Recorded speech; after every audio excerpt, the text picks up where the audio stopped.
there, nonprofit nerds. I am Kelly, your nonprofit marketing nerd, here dropping another video of how you can lead your nonprofit like a pro.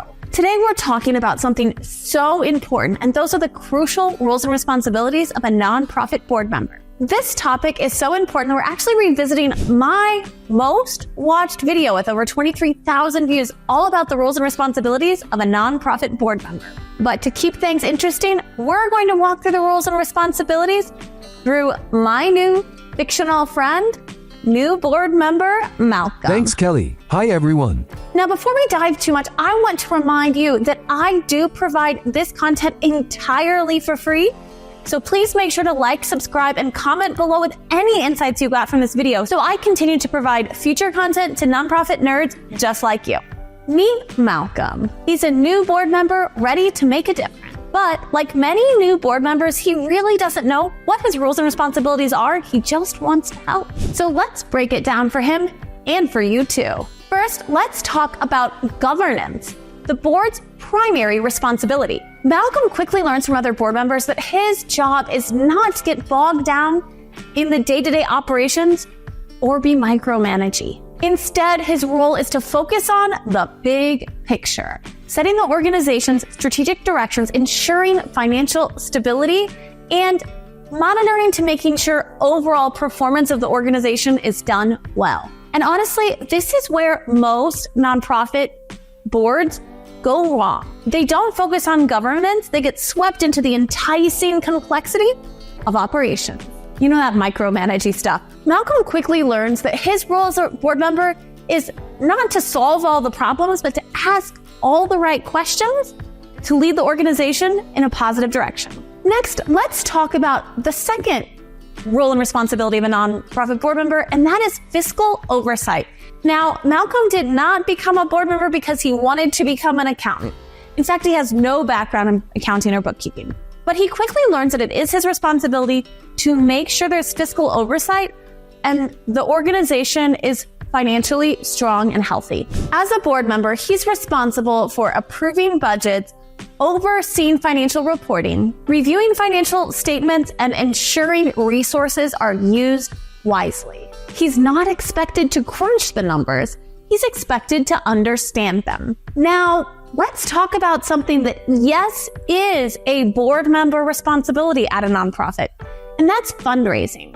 Now, Malcolm initially thought that was the role of just the development team, but nope. Board members play a crucial role here too. Now, Malcolm doesn't need to be the top fundraiser, but he does need to contribute to the fundraising goals. And that can be in a variety of ways, whether it be giving himself, opening up doors to other fundraising or corporate opportunities, or being a true ambassador to the cause. And what else are part of Malcolm's roles and responsibilities as a nonprofit board member? He should truly serve as an advocate for the organization. Malcolm realizes quickly in his role as a board member that his voice doesn't just matter inside the boardroom, but out in the community. Whether it's talking to policymakers, community members, or just showing up and spreading the word, either in person at community events or even via social media, he's now an ambassador for the organization's mission. During Malcolm's first board meeting, he actually gets a little confused because he understands that the executive director, that is the operations lead of the organization, reports out to the board. And he actually starts having very specific conversations with the executive director about the performance within the first meeting or two. And this, in fact, is not Malcolm's role. Malcolm by himself, as a single board member, he's not the boss of the executive director. The board as a whole, collectively, is in charge of hiring, monitoring performance, and managing the executive director. And the executive director is the one that leads the staff and operations of the organization. Malcolm notices on his first board meeting that he has to sign a contract that has a lot to do with not just showing up, but holding himself and others and the organization accountable.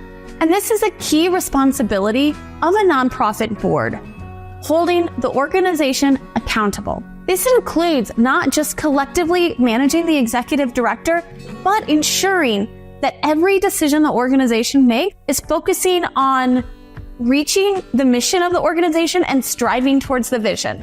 We all see a lot of scope creep, and it's Malcolm and the board as a whole's responsibility to make sure that doesn't happen for their organization. Now, one of the key responsibilities of the nonprofit board of directors collectively is that they need to be strategic and forward-thinking. A board should always be casting a vision for the organization and looking on making decisions now that will ensure sustainability 5 years into the future. The executive director needs to focus on the now, and the board is really in charge of the strategic plan and the strategic vision of the organization. In order to do this, Malcolm quickly realizes it is his responsibility to learn as much as possible, not just about the organization itself, but about the mission and the landscape of the organization within the community and within the problem they're trying to solve. So there you have it. New board member Malcolm's roles and responsibilities as a member of a nonprofit board of directors. And if you're a new nonprofit board member, remember, it's not about doing everything yourself, but about guiding the organization, being strategic, and being an advocate and ambassador for the organization now and in the future. And just an added reminder, remember, if you're a new board member, just like Malcolm, your role primarily is not to manage and micromanage, but to lead and guide. Now, if you've gotten here to the end, I do want to let you know that in the description below, there is an entirely free board of directors job description that you can download that goes step by step through each of the roles and responsibilities covered in this video that you can use not only to guide you, but to use within your organization to set the framework for your board of directors roles and responsibilities. Thanks for the help, Kelly. And don't forget to check the link below. Again, if you like this video, make sure to subscribe below, leave me a comment about what you learned, and I'll see you next week for another Nonprofit Nerd Out.